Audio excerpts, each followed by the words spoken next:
کہ جب کوئی عالم فقیہ انتقال کر جاتا ہے تو اسلام میں ایک ایسا شگاف پڑ جاتا ہے کہ جسے کوئی چیز نہیں پر کر سکتی۔ تو یہ ملا نور کہتے ہیں کہ جب ایک ایسے عالم فقیہ کا انتقال ہوتا ہے تو ایک فرشتہ پورے عالم میں اس کے انتقال کی خبر کو نشر کرتا ہے۔ جیسے ہمارے ہاں بر صغیر میں یہ رسم ہوا کرتی تھی کہ جب کسی کا انتقال ہو جاتا تھا تو مساجد کے جو سپیکر ہیں، لاؤڈ سپیکرز ہیں، ان میں اعلان کیا جاتا ہے کہ فلاں شخص کا انتقال ہو گیا ہے، فلاں کی تشییع جنازہ اتنے بجے ہے، فلاں جگہ سے جنازہ اٹھایا جائے گا اور فلاں جگہ پر دفن کیا جائے گا۔ جو مومنین شرکت کرنا چاہیں وہ ثواب دارین حاصل کرنے کے لیے شریک ہوں۔ ایک ایسے مشابہ اعلان ہمارے علاقوں میں کیے جاتے ہیں۔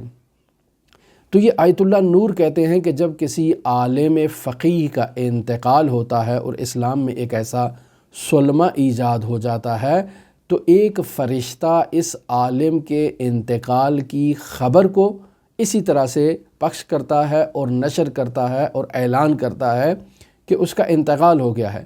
آپ نے مجھے یہ خبر دی کہ حجت الاسلام سید ابو طالب کا انتقال ہو چکا ہے، تو میں نے تدبر کیا، مجھے اس فرشتے کے اعلان کی آواز سنائی نہیں دی، لہٰذا میں مطمئن ہوں کہ اس کا انتقال نہیں ہوا۔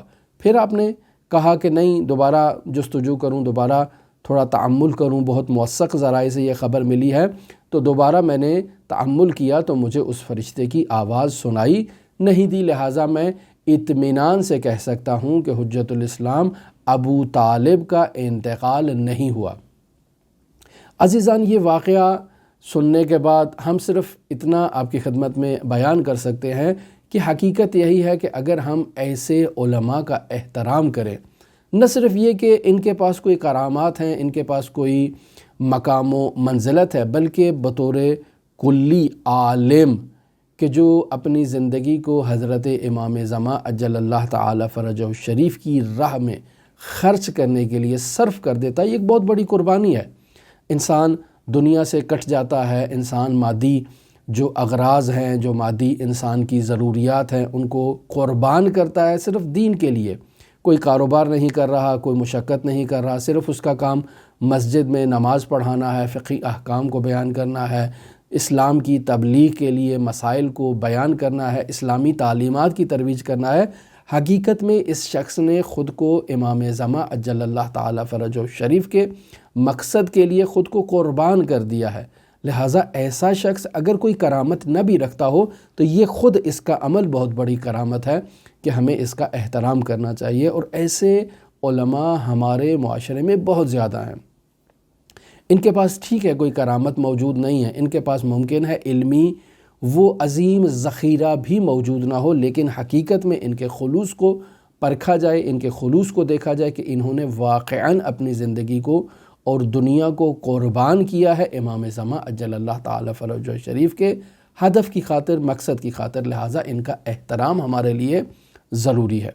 اور پھر جب ان کا احترام ضروری ہے تو احترام کس طرح سے کیا جا سکتا ہے؟ ہر شے کا احترام اسی کے متناسب ہوتا ہے۔ اس عالم کا احترام یہ نہیں ہے کہ آپ اس کو دنیا کی پراپرٹی لا کر اس کے قدموں میں رکھ دیں، دنیا کی جائیدادیں اس کے قدموں میں رکھ دیں، دنیا کے اموال اس کے اوپر آ کر نچھاور کر دیں۔ البتہ ان چیزوں کی بھی ضرورت ہوتی ہے، لیکن یہ احترام نہیں ہے۔ اس عالم کا احترام یہ ہے کہ جو یہ بات کہہ رہا ہے اس پر اعتماد کریں، جو یہ حدیث نقل کر رہا ہے اس حدیث کو اہمیت دیں، جو یہ فتویٰ نقل کر رہا ہے اس فتوے کو اہمیت دیں، یعنی اس کی طرف سے نقل شدہ اسلامی تعلیمات کو معتبر جانیں اور ان پر عمل کرنے کی کوشش کریں۔ یہ اس کا احترام ہے، یہ اس کی قدردانی ہے۔ لہٰذا ہمیں یہ چاہیے کہ اپنے اطراف میں موجود علماء کا احترام کریں۔ خداوند متعال کے حضور ہماری یہ دعا ہے کہ خداوند متعال ہمیں علماء کا احترام کرنے کی توفیق عطا فرمائے، علماء کی تعلیمات سے استفادہ کرنے کی توفیق عطا فرمائے، معارف نورانیہ حاصل کرنے کی توفیق عطا فرمائے۔ اب ایسے میں اگر ہمیں کوئی ایسا عالم بھی مل جائے جو واقعاً علمی مدارج کو اچھی طرح سے جس نے طے کیے ہوں، جو عملی میدان میں بھی ایک مقام رکھتا ہو، تو یقینی بات ہے اس کے احترام کی نوعیت جو ہے وہ دوسرے عالم کی نسبت متفاوت ہے۔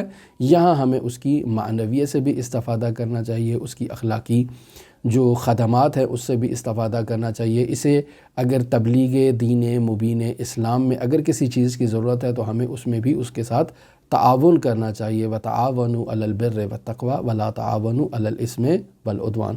خداوند متعال ہمیں امام زمان عجل اللہ تعالیٰ فرجہ شریف کی خوشنودی کے لیے، ان کے ظہور کے لیے مواقع فراہم کرنے کی توفیق عطا فرمائے۔ خداوند متعال ہماری زندگی میں موجود جو مشکلات ہیں انہیں بحق حضرت سامل الحجج علی ابن موسیٰ الرضا علیہ الاف و تحیت و ثنا برطرف فرمائے۔ آپ تمام مومنین کے لیے دعا گو بھی ہوں اور نائب الزیارہ بھی ہوں۔ اللہم صلی علی محمد و آل محمد وعجل فرج قائم آل محمد۔